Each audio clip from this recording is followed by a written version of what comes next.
d'abord, je voulais remercier le jury d'avoir fait le déplacement. C'est super d'avoir un jury au complet avec toutes les visios qu'on a en ce moment. Du coup, je vais vous présenter mon travail sur le changement climatique de la Terre à l'échelle globale et notamment sur le rôle des anomalies régionales de température de surface sur le bilan d'énergie de la Terre et notamment sur leur influence sur l'évolution de la température de surface en moyenne globale. Donc, c'est une thèse que j'ai réalisée au LEGOS, au laboratoire d'études en géophysique et océanographie spatiale, encadrée par Benoît Messignac et Rémi Roquin, et qui a été financée par une bourse AMX de l'École polytechnique. Du coup, je vais commencer cette présentation par une introduction sur la physique du changement climatique à l'échelle globale. Donc là, je vous présente une carte qui représente ce qu'on peut appeler le climat de la Terre, donc le climat qui correspond aux conditions de surface de la planète, sur des temps longs, donc typiquement plusieurs dizaines d'années. Donc là, on a une carte de la moyenne des températures à la surface de la Terre depuis les 40 dernières années environ. On voit qu'on a une distribution spatiale, mais en fait, ce qui va m'intéresser moi, c'est qu'à l'échelle globale, le climat de la Terre, il est contraint par des grandes lois de la thermodynamique et de la conservation de l'énergie, ce qui fait que moi, je vais m'intéresser au problème de changement climatique d'un point de vue global. En fait, pour comprendre le climat de la Terre à l'échelle globale, il faut regarder les échanges que la Terre fait avec son environnement. En fait, la Terre, elle échange de l'énergie, surtout au sommet de l'atmosphère et avec l'espace. Donc, notamment, elle reçoit de l'énergie du Soleil sous forme de rayonnement en ondes courtes. Ici, une partie de cette énergie est réfléchie à la surface de la Terre et dans l'atmosphère, notamment par les nuages. Et le reste va être absorbé par la planète. En plus, de par la température de la Terre, elle va aussi émettre de l'énergie vers l'espace dans l'infrarouge. En fait, moi, je vais considérer que avant la révolution industrielle, donc avant qu'on émette beaucoup de CO2 d'un point de vue de la société, la Terre est ce qu'on appelle un état stationnaire, c'est-à-dire qu'elle reçoit autant d'énergie que ce qu'elle renvoie vers l'espace. En fait, ce qui va se passer, c'est que depuis la révolution industrielle, les activités humaines, et notamment associées aux émissions de gaz à effet de serre dans l'atmosphère et aux aérosols, vont modifier la manière dont la Terre renvoie de l'énergie vers l'espace. Et notamment, quand on va augmenter la concentration de gaz à effet de serre dans l'atmosphère va devenir plus opaque au rayonnement qui est émis à la surface et dans l'atmosphère de la Terre. Et du coup, la Terre va renvoyer moins d'énergie vers l'espace que ce qu'elle reçoit du Soleil. Et on a alors ce qu'on appelle un déséquilibre énergétique. En conséquence de ces équilibres énergétiques, la Terre va stocker de l'énergie sous forme de chaleur et se réchauffer durablement. Et c'est ça qu'on va appeler le changement climatique. Et en fait, lorsque la Terre va se réchauffer, elle va modifier la quantité d'énergie qu'elle renvoie vers l'espace. Et progressivement, en imaginant un cas très simple où on a juste changé une fois la concentration de gaz à effet de serre, la Terre va se réchauffer jusqu'à renvoyer à nouveau assez d'énergie pour compenser l'énergie du Soleil. Bon, dans la réalité, c'est quelque chose qui est plus complexe, vu qu'on réémet toujours du gaz à effet de serre, et donc le déséquilibre énergétique continue d'évoluer, la température continue de s'adapter. Donc, les derniers rapports du groupe international d'experts pour le climat, le GIEC, estiment que la température de surface de la Terre, en moyenne, s'est réchauffée de 1,1 degré depuis le début de la révolution industrielle environ. Donc là, je vais présenter ici une courbe de l'évolution de la température de surface en moyenne globale au cours du temps. Et donc moi, ce qui va m'intéresser pendant ma thèse, c'est essayer de déterminer quels sont les facteurs qui peuvent expliquer cette courbe, et aussi est-ce qu'on est capable de pouvoir déterminer les évolutions futures en connaissant par exemple les émissions de gaz à effet de serre.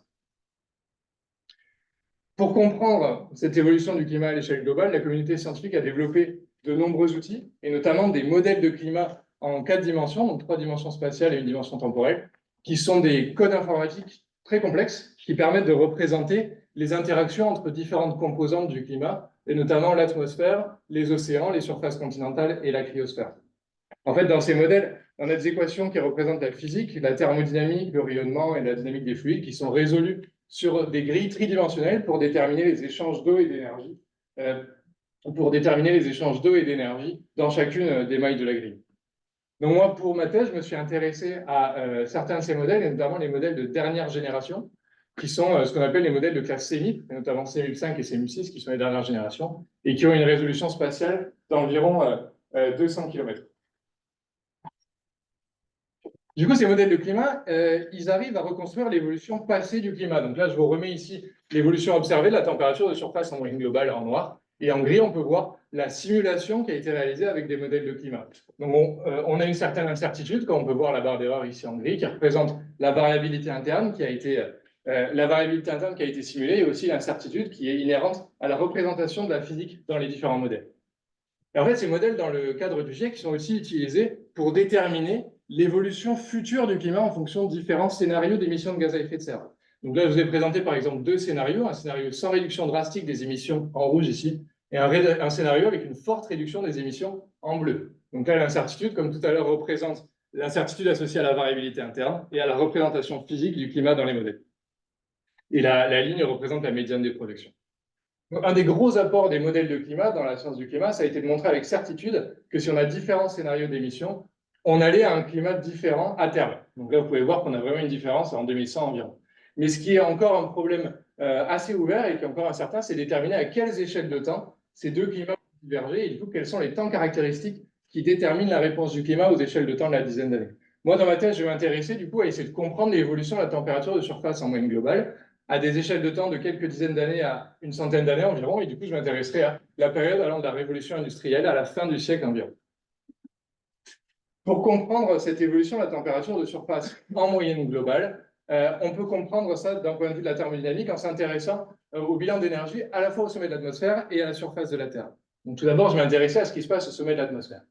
Donc là, je prends une approche qui n'est pas exactement l'approche usuelle dans la littérature, et, parce que je vais prendre une approche qui vient des systèmes dynamiques. Donc pour les systèmes dynamiques, je vais considérer un système de référence qui est le système climatique avec certaines concentrations dans l'atmosphère. Et ce système est ce qu'on appelle un système dynamique forcé, au sens où il reçoit en permanence de l'énergie de l'extérieur, qui est ici représenté par le forçage radiatif. Donc là, ce n'est pas exactement la même notion de forçage radiatif que ce qui est utilisé usuellement. Ce forçage relatif va faire que la Terre est dans un certain état thermodynamique, donc il y aura une température à la surface de la Terre et dans l'atmosphère qui lui permet de renvoyer de l'énergie vers l'espace. Et donc, l'énergie qui est renvoyée vers l'espace, c'est ce que je vais appeler la réponse radiative.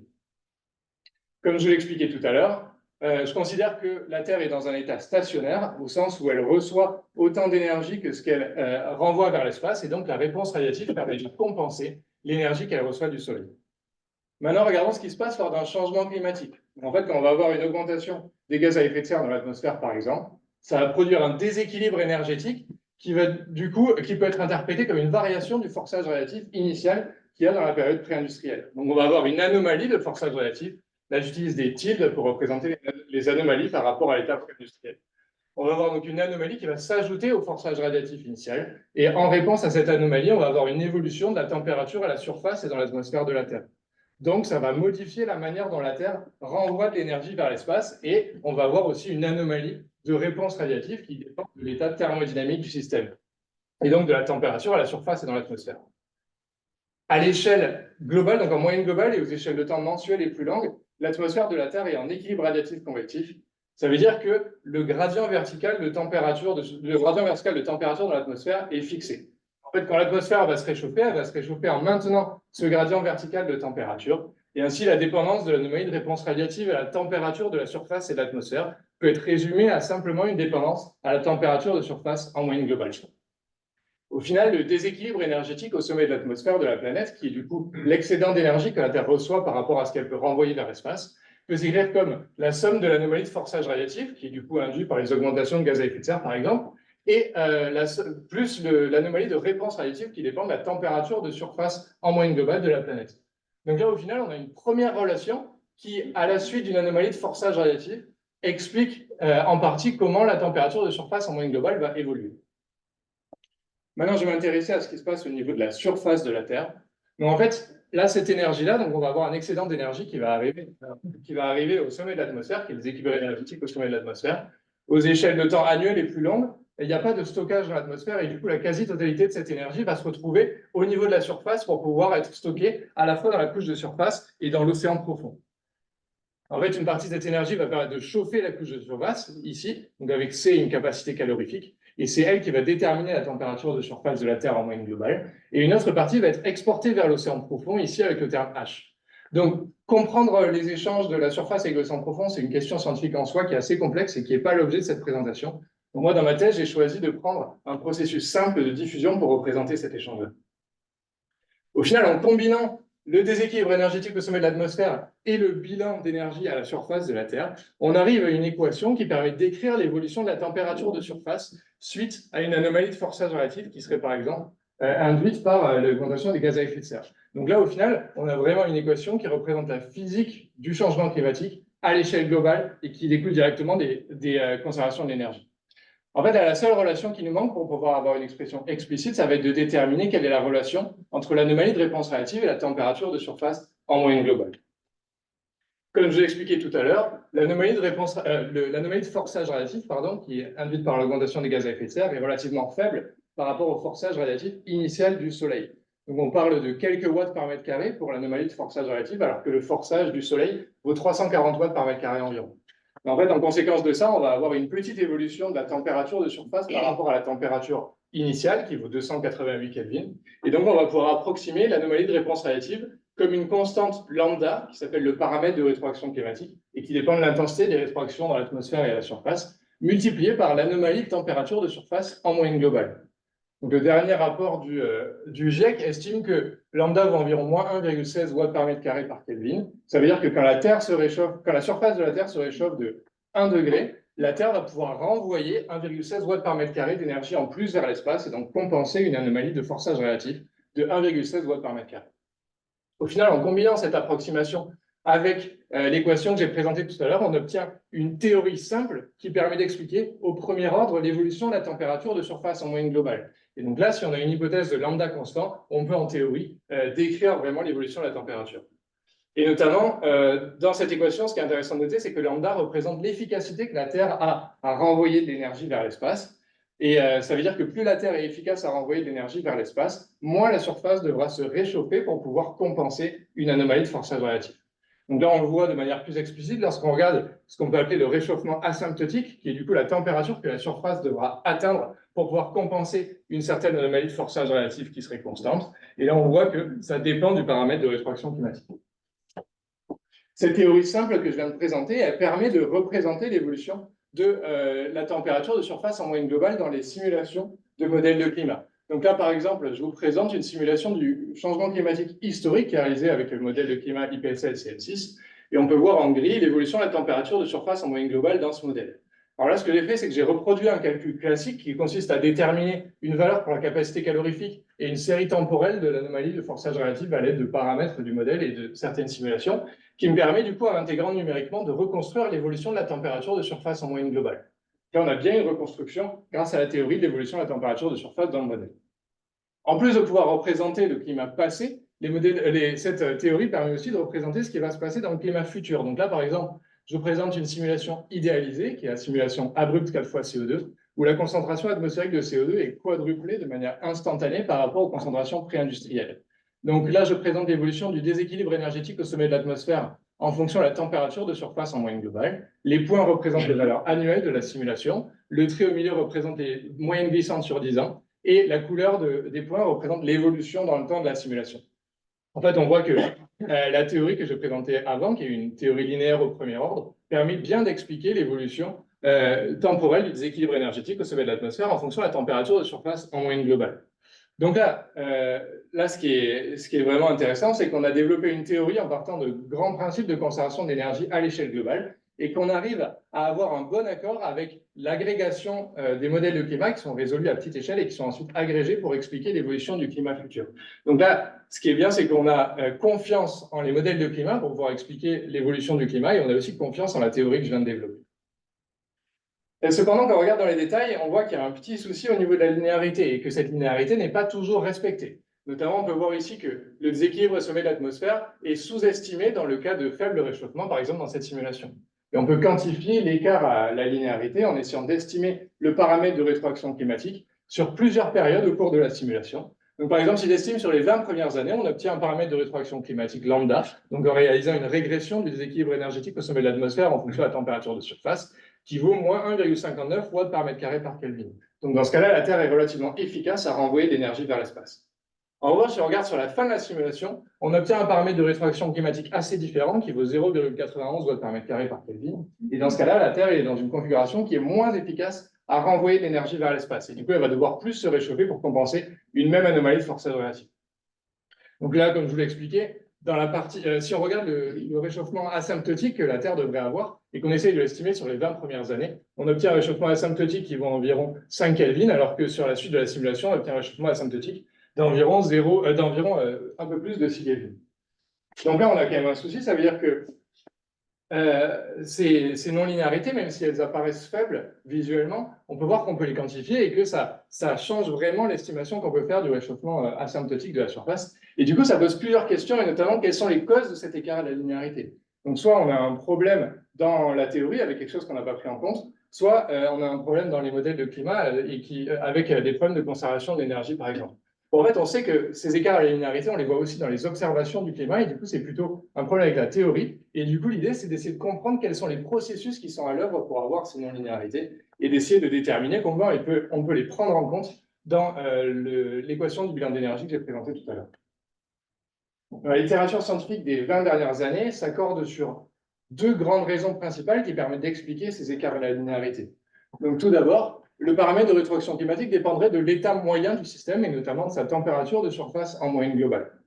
En fait, ça, c'est une dépendance qui apparaît surtout quand on regarde des climats très différents. Donc, par exemple, on va regarder des paléoclimats ou alors des climats avec des simulations avec de très fortes concentrations de CO2. Donc, pour le changement climatique qui m'intéresse, donc sur les quelques décennies qui arrivent, cette dépendance reste négligeable et du coup, je ne vais pas la considérer dans la suite de la présentation. Et la seconde dépendance, finalement, qui est celle qui va m'intéresser plus particulièrement, c'est que le paramètre de rétroaction climatique dépendrait aussi de variables régionales qui ne sont pas prises en compte dans l'équation du bilan d'énergie à l'échelle globale. Et notamment, il dépendrait de la structure spatiale du réchauffement, donc de la manière dont le réchauffement est distribué, dans le Pacifique tropical qui est associé à l'évolution de la circulation de l'océan. Par exemple, si on a un réchauffement qui est amplifié dans l'ouest du Pacifique tropical, dans les zones d'ascendance de la circulation de Walker, ce réchauffement est transmis verticalement par la convection profonde, puis horizontalement dans l'ensemble de la troposphère libre. Le réchauffement de la troposphère libre au-dessus des zones de subsidence va engendrer une augmentation de l'intensité de l'inversion dans ces zones-là, et du coup, ça va être associé à une augmentation de la couverture en nuages bas. Donc en fait, là, ça veut dire qu'on est dans une configuration de réchauffement qui est assez efficace à renvoyer l'énergie vers l'espace, car quand la surface va se réchauffer, on va avoir plus de nuages bas ici qui vont du coup réfléchir plus d'énergie du Soleil et donc renvoyer plus d'énergie vers l'espace. En revanche, si on regarde un réchauffement qui serait plus accentué dans l'est du Pacifique, on aura un comportement inverse avec une réduction de la couverture en nuages bas et donc une configuration qui est moins efficace à renvoyer l'énergie vers l'espace. Donc il reste encore plein de problèmes ouverts pour essayer de déterminer, de mieux comprendre ces écarts à la linéarité et aussi de mieux comprendre cette dépendance supplémentaire. Et dans la littérature, cette dépendance, c'est ce qu'on appelle l'effet pattern et qui va être au centre des résultats que je présente dans cette thèse.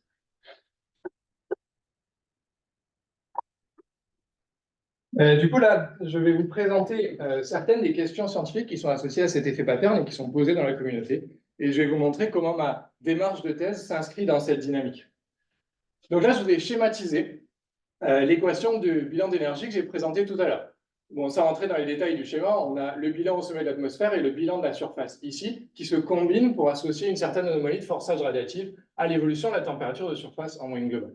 Donc, dans le cas de l'approximation linéaire de la théorie que j'ai présentée tout à l'heure, l'anomalie de réponse radiative s'écrit comme un paramètre de rétroaction climatique lambda constant multiplié par l'anomalie de température de surface en moyenne globale. En fait, l'hypothèse de l'effet pattern va être de considérer que la structure spatiale du réchauffement module l'intensité du paramètre de rétroaction climatique, et ces variations sont ensuite multipliées par l'anomalie de température de surface en moyenne globale.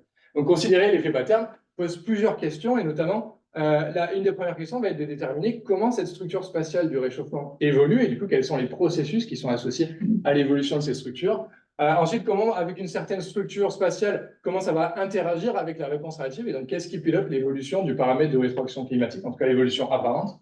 Et une autre question serait de déterminer qu'est-ce que ça a comme impact, la considération de cet effet pattern sur la réponse du climat à l'échelle globale en réponse à une anomalie de forçage relative, et notamment au niveau de la température, des précipitations ou du cycle de l'eau. Donc moi, dans ma thèse, j'ai choisi de m'intéresser à une question là-dedans, qui est plutôt sur la fin des 3 questions que je viens de présenter, qui est de déterminer comment quantifier l'influence de l'effet pattern sur la trajectoire du climat global, et notamment de la température de surface en moyenne globale, dans les prochaines décennies. Donc pour faire ça, dans une première partie, je me suis intéressé à raffiner le lien entre l'anomalie de réponse radiative et la température de surface en moyenne globale. Et dans un second temps, j'ai intégré ce bilan d'énergie, j'ai intégré cette nouvelle relation en rajoutant les contraintes du bilan d'énergie à la surface pour pouvoir déterminer l'évolution de la température de surface en moyenne globale. Donc j'ai commencé par la première partie de mes résultats qui consiste à donner une nouvelle représentation de l'effet pattern dans le bilan d'énergie à l'échelle globale. En fait, l'approche usuelle de l'effet pattern est ce qu'on peut appeler une approche multiplicative, au sens où l'effet pattern module l'intensité du paramètre de rétroaction climatique qui est ensuite multiplié par l'évolution de la température de surface en moyenne globale. Cette approche permet bien de reconstruire l'évolution de l'anomalie de réponse relative. Donc là, on est dans une autre simulation idéalisée, cette fois avec une anomalie de forçage relatif qui est linéaire. Donc là, c'est la simulation de CO2. Mais en fait, on peut reconstruire l'évolution de l'anomalie de réponse relative parce qu'on peut toujours construire un paramètre de rétroaction climatique qui dépend du temps, qui permet de vérifier cette condition-là, donc qui permet d'expliquer un lambda de T fois l'anomalie de température de surface en moyenne globale. Et en fait, donc ça, c'était la piste que j'ai suivie au début de ma thèse, et je me suis heurté à quelques difficultés, notamment on avait un problème, c'est que les variations sont quand même très importantes du paramètre de rétroaction climatique. Et du coup, ça veut dire que pour des faibles réchauffements, on a soit un problème de définition, soit que le climat répond de manière très différente en fonction de l'amplitude du réchauffement. Donc en fait, plutôt que de suivre cette approche usuelle de la température, j'ai choisi une autre approche qui peut être considérée comme une approche additive. Donc ce que j'ai fait, c'est que j'ai considéré que l'anomalie de réponse relative pouvait être séparée en deux parties et qu'on pouvait séparer deux types de processus à l'œuvre dans la réponse relative. Avec d'une part les processus qui agissent à l'échelle globale et qui seraient donc associés à la température de surface en moyenne globale. Donc j'ai un premier terme de l'anomalie de réponse relative qui s'écrit comme une constante fois la température de surface en moyenne globale, enfin l'anomalie de température de surface en moyenne globale. Et ensuite, d'autre part, j'ai les processus qui n'agissent pas à l'échelle globale, mais qui sont plutôt associés à la dynamique régionale et qui du coup correspondent à l'effet pattern. Donc au final, mon anomalie de réponse relative s'écrit comme une somme de deux termes. Un premier terme, lambda PI fois l'anomalie de température de surface en moyenne globale, et un second terme qui dépend des anomalies régionales de température de surface qui représentent la structure spatiale du réchauffement. En fait, cette écriture découle directement d'une décomposition multilinéaire de la réponse radiative. Et ce qui est intéressant, c'est qu'on n'a pas vraiment une équivalence avec l'écriture usuelle, où on a un paramètre multiplicatif, notamment car lambda PI, qui est le paramètre de la sensibilité de la réponse radiative à une augmentation uniforme de la surface, est différent de la somme des états X ici, qui correspondent à la sensibilité de la réponse relative à une évolution locale des anomalies régionales de température de surface. Pour tester et valider cette approche, je vais reconstruire l'anomalie de température de surface en moyenne globale dans une simulation avec un quadruplement instantané de la concentration de CO2 dans l'atmosphère, qui est la même simulation que je vous ai présentée tout à l'heure. Mais en fait, c'est un calcul qui n'est pas forcément évident, et du coup, je vais vous résumer rapidement comment j'ai fait ça. En fait, tout d'abord, j'ai estimé le paramètre lambda PI, donc pour déterminer le premier terme, en combinant plusieurs simulations qui permettent de simuler l'influence d'un réchauffement uniforme sur l'anomalie de réponse radiative. Et en fait, en utilisant ce paramètre qui a été estimé avec des simulations indépendantes que j'ai multipliées par l'anomalie de température de surface en moyenne globale dans la simulation abrupte 4 fois CO2, j'arrive à déterminer l'évolution de l'anomalie de réponse radiative qui est induite par la température de surface en moyenne globale uniquement. Et dans un second temps, j'ai estimé aussi les paramètres eta x avec ce qu'on appelle les fonctions de Green de la réponse relative. En fait, c'est des fonctions qui permettent de donner la sensibilité de l'anomalie de réponse relative à des variations locales de la température de surface et qui ont aussi été estimées à l'aide de nombreuses simulations. Donc là, on est sur une centaine de simulations environ qui sont aussi indépendantes. En multipliant ces coefficients par les anomalies régionales de température de surface dans la simulation abrupte 4 fois CO2, j'arrive à déterminer l'évolution de l'effet pattern au cours du temps. Donc en fait, là, on a deux estimations qui qui ont été déterminées à l'aide de coefficients indépendants. Et normalement, en sommant les deux, si mon développement a bien fonctionné, on arriverait à reconstruire l'évolution de la température de surface, l'évolution de la réponse radiative. Pardon. Donc là, on a l'anomalie de réponse radiative telle qu'elle a été simulée dans un modèle de climat. Et je représente ici la somme de mes deux termes ici. Et on voit qu'on a bien une bonne reconstruction. Et c'est la première fois dans la littérature qu'on arrive à faire une reconstruction comme ça en utilisant un terme additif.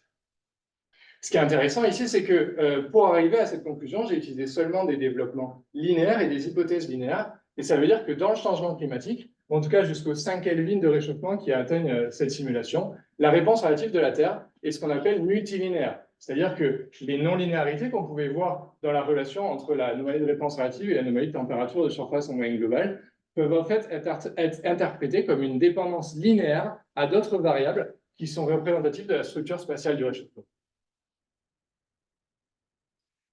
En fait, un des points intéressants de cette considération, donc d'avoir des dépendances supplémentaires, c'est qu'on peut maintenant visualiser l'évolution du déséquilibre énergétique au sommet de l'atmosphère dans un espace en 3 dimensions. Donc là, je vous représente l'évolution du déséquilibre énergétique au sommet de l'atmosphère en fonction de la température de surface en moyenne globale, donc toujours dans la même simulation abrupte 4 fois CO2. Et dans l'interprétation usuelle, l'anomalie de réponse radiative l'anomalie de réponse radiative dépend uniquement de la température de surface en moyenne globale, mais avec une pente qui évolue au cours du temps.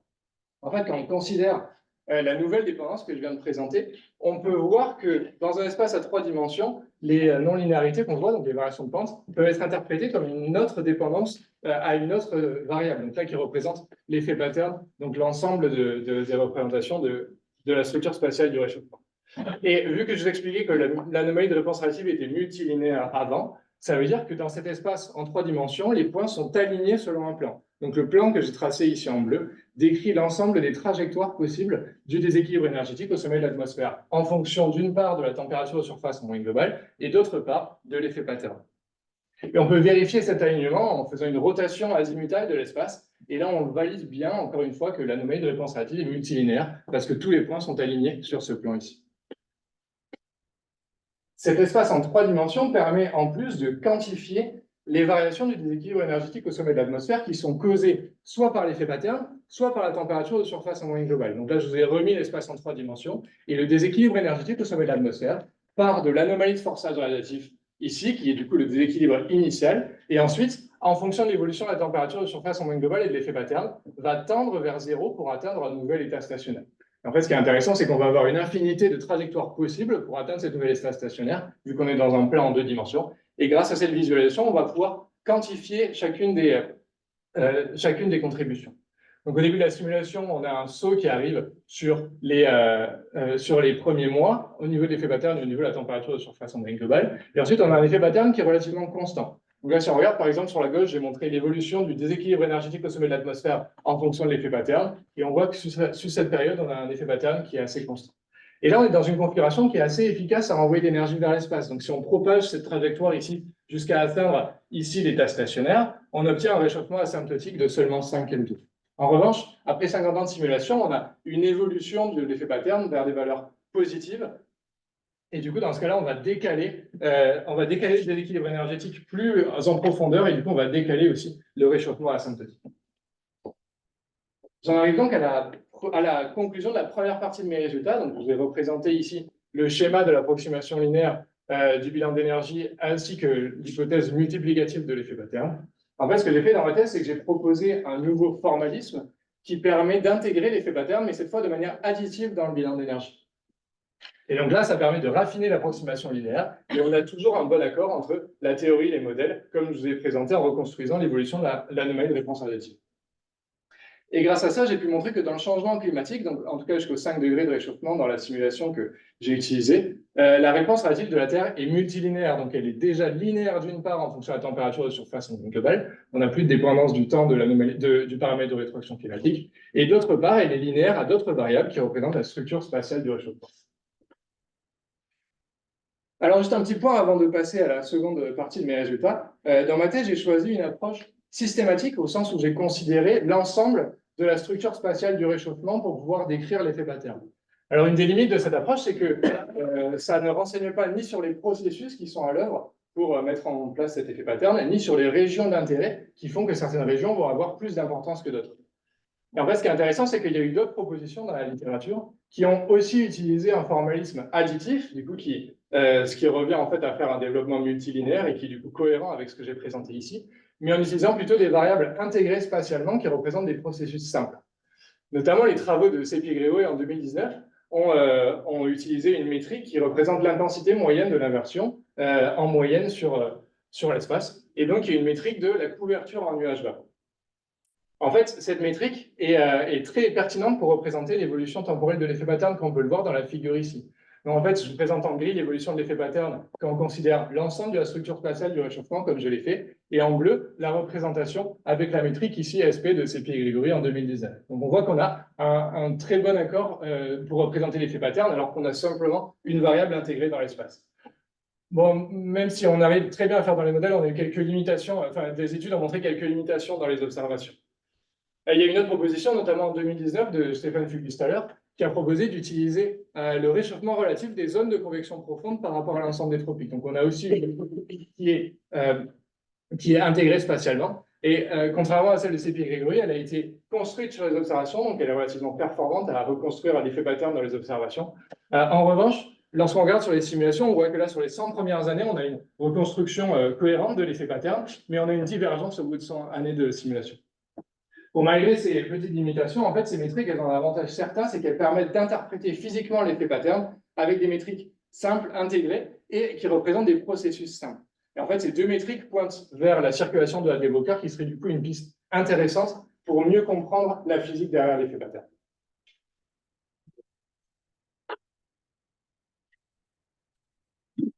J'en arrive alors à la seconde partie des résultats de ma thèse. Et donc, après avoir proposé un nouveau modèle pour représenter l'effet pattern dans le bilan d'énergie de la Terre, je vais pouvoir m'intéresser à la question initiale, qui est de déterminer l'influence de l'effet pattern sur l'évolution du climat dans les prochaines décennies.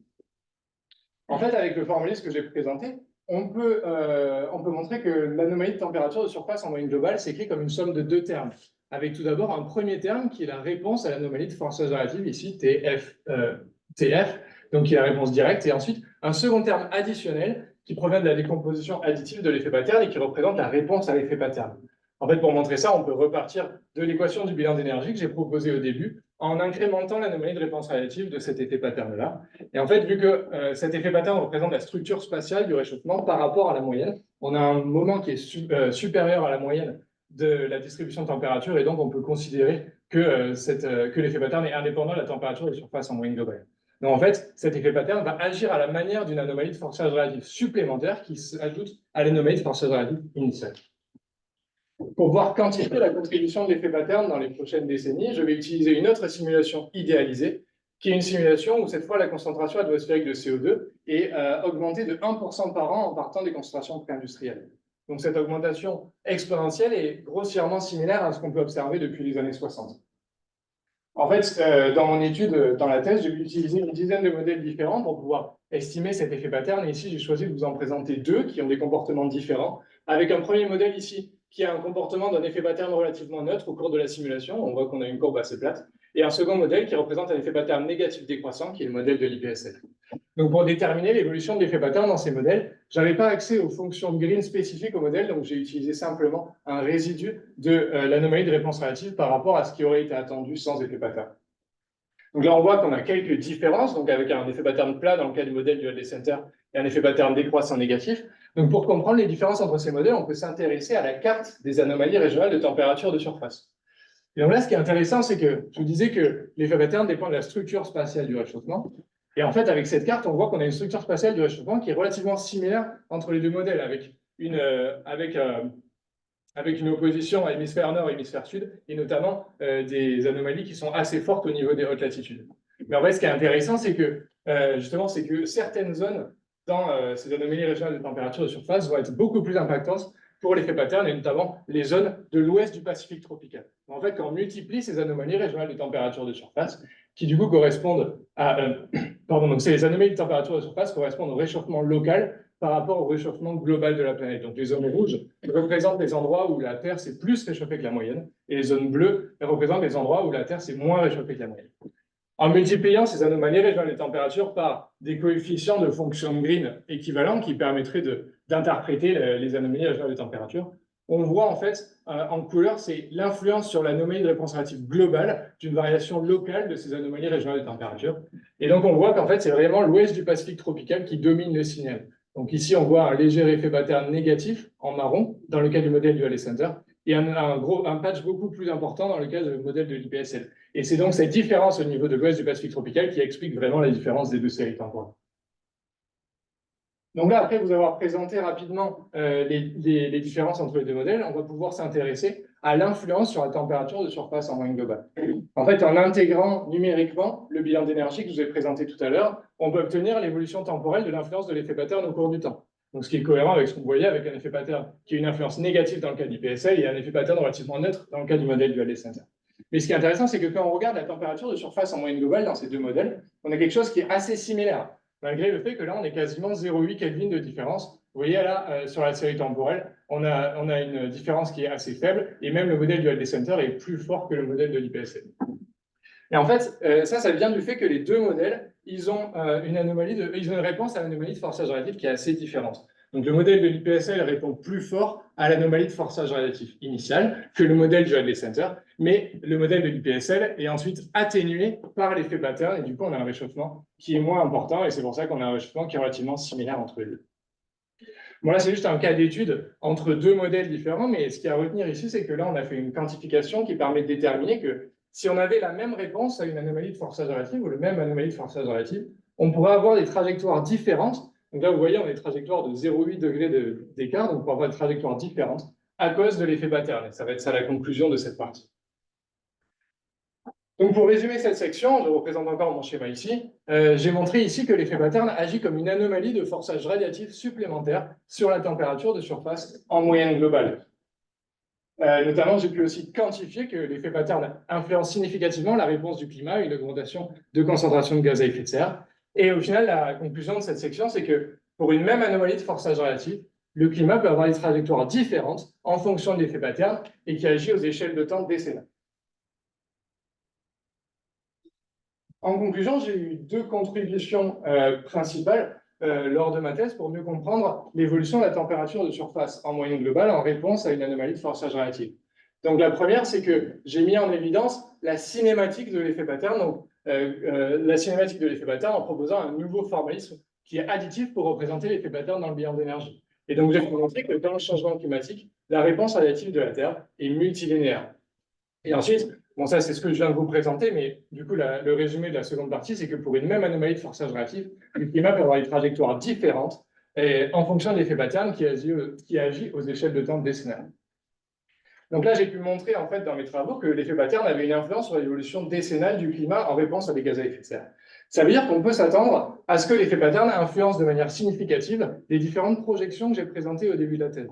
Donc là, je vous représente les projections du GIEC avec une projection de température sans réduction drastique des gaz à effet de serre et une seconde projection ici avec réduction importante des gaz à effet de serre.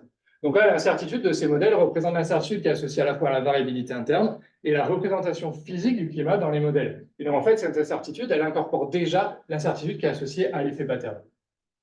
Et au final, on pourrait faire une expérience de pensée en simulant le fait que qu'on connaisse parfaitement l'évolution future de l'effet pattern dans les prochaines décennies, et donc qu'il n'y ait plus du tout d'incertitude. Donc pour faire ça, en fait, j'ai utilisé des émulateurs qui sont utilisés dans les rapports du GIEC, en simulant le fait que tous les membres de l'émulateur avaient le même effet pattern au cours du temps. Et donc là, on peut voir qu'on a une réduction importante de l'incertitude associée aux projections, et notamment du temps de séparation des deux scénarios. Donc là, c'est juste une expérience de pensée, donc ce n'est pas quelque chose qui aboutit, mais ça montre bien que dans les projections, on va avoir une influence importante de la structure spatiale du réchauffement à travers l'effet pattern.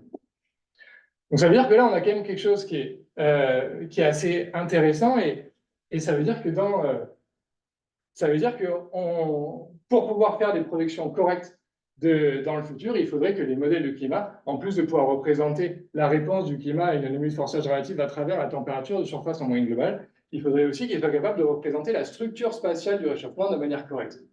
Et en fait, ça, c'est un gros problème actuellement au niveau des modèles de climat, avec beaucoup de gens qui se concentrent sur cette recherche. C'est que sur la période historique, les modèles de climat n'arrivent pas à avoir la bonne structure spatiale du réchauffement. Donc, ils arrivent à reproduire l'évolution globale de la température de surface. En revanche, si on regarde les cartes du réchauffement, donc là, par exemple, vous avez le réchauffement local qui est simulé dans un modèle de climat, avec un réchauffement qui est amplifié dans l'est du Pacifique. Et ensuite, une autre structure du réchauffement, mais cette fois qui a été observée. Donc là, on a les cartes de réchauffement sur la période 2000-2010 par rapport à 1900-1910. Et vous voyez qu'en particulier dans les zones clés du Pacifique tropical, notamment au niveau du continent maritime ici, et au niveau de l'est du Pacifique, on a vraiment un réchauffement qui est opposé entre ce que les modèles arrivent à simuler et la réalité. Donc là, c'est une vraie question cruciale pour les modélisateurs dans les prochaines années. Au final, mon travail ouvre de nombreuses perspectives et je vais vous en présenter quelques-unes ici en incrémentant le schéma, la représentation schématique que je vous ai présentée. Donc là, on a l'approximation linéaire du bilan d'énergie qui a été incrémentée de ce que j'ai présenté dans ma première section. Et en fait, moi, je vous ai présenté que j'ai travaillé seulement sur la cinématique de l'effet pattern et je n'ai pas vraiment travaillé sur la physique. Et donc, une des premières questions serait de déterminer quels sont les processus physiques qui sont à l'œuvre dans l'effet pattern et comment ils font qu'une certaine structure spatiale de réchauffement interagit avec l'anomalie de réponse relative. Donc, comme je le disais tout à l'heure, on a une piste qui est assez prometteuse du point de vue de la circulation de Walker dans le Pacifique tropical. Et donc, déterminer une variable intégrée permettrait peut-être de mieux représenter cette physique. Comme je l'ai expliqué juste avant, on a aussi un souci de formation des structures spatiales de réchauffement. Et donc, on aimerait bien savoir qu'est-ce qui cause l'évolution de ces structures spatiales au cours du temps et comment est-ce que ces structures spatiales vont évoluer dans le futur. Donc, notamment, on sait que la structure spatiale de l'anomalie de forçage relatif ou de l'absorption de chaleur dans l'océan va influencer la structure spatiale du réchauffement. Et donc, notamment, si on arrive à mieux comprendre ça, on pourra aussi corriger les modèles de climat pour pouvoir avoir une structure spatiale qui est plus cohérente avec les observations. Et finalement, une dernière perspective que je vais vous présenter, ce serait de raffiner le processus d'absorption de chaleur dans l'océan. Donc moi, j'ai utilisé, comme j'ai expliqué tout à l'heure, un processus simple de diffusion, parce que ce qui m'intéresse, c'est vraiment seulement la couche de surface, mais si on voudrait représenter aussi l'énergie qui est stockée dans l'océan profond, il faudrait raffiner ce processus en prenant par exemple en compte le soulèvement des eaux profondes. J'en arrive donc à la fin de ma présentation, donc je vais encore une fois remercier le jury d'avoir fait le déplacement pour venir voir ma soutenance, et je vous remercie à tous de votre attention et j'attends vos questions.